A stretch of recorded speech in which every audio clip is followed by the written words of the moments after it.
అగ్రహారం ఏ ఊరండి?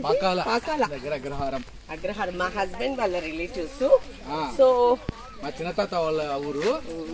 ఇక్కడ వచ్చి జాతర జరుగుతుంది ఈ రోజు. అందువల్ల జాతరకి మొత్తం బంధువర్గం అందరిని ఆహ్వానించారు.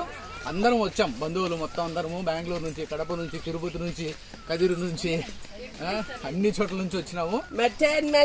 ఇప్పుడు ఆ జాతర జరిగే ప్లేస్ దగ్గరికి వెళ్తున్నాం. అక్కడ అంటే గుడి, అక్కడ చేళ్లలో, పల్లెల్లో ఎట్లా అంటే చేళ్లలో అమ్మవారు ఉంటారు కదా, అమ్మవారికి ఈ రోజు జాతర జరిగింది.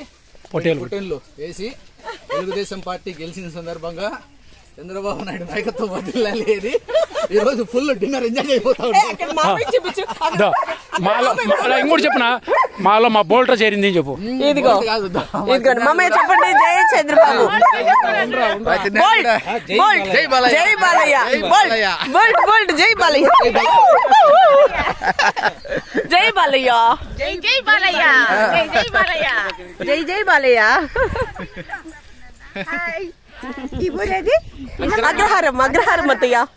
అగ్రహారంకి వచ్చినాము, బాగా దగ్గర అగ్రహారంకి వచ్చినాము. ఇప్పుడు ఏటకూర తినేదానికి పోతాము. మా రెండో అత్తయ్య, మూడో అత్తయ్య, నాలుగో అత్తయ్య. నేను చిన్నప్పటి నుండి పెళ్లి కానప్పటి నుండి ఇక్కడే ఉన్నాను. సద్దెత్తుకొని వస్తాను మా అత్తయ్య. సో ఫుల్ గ్రీనరీ, అందరూ హ్యాపీ పట్టుకోమి. సో అందరం హ్యాపీగా ఫుడ్ తినడానికి వెళ్తున్నాం. నేచర్ చూస్తూ వచ్చేసేది.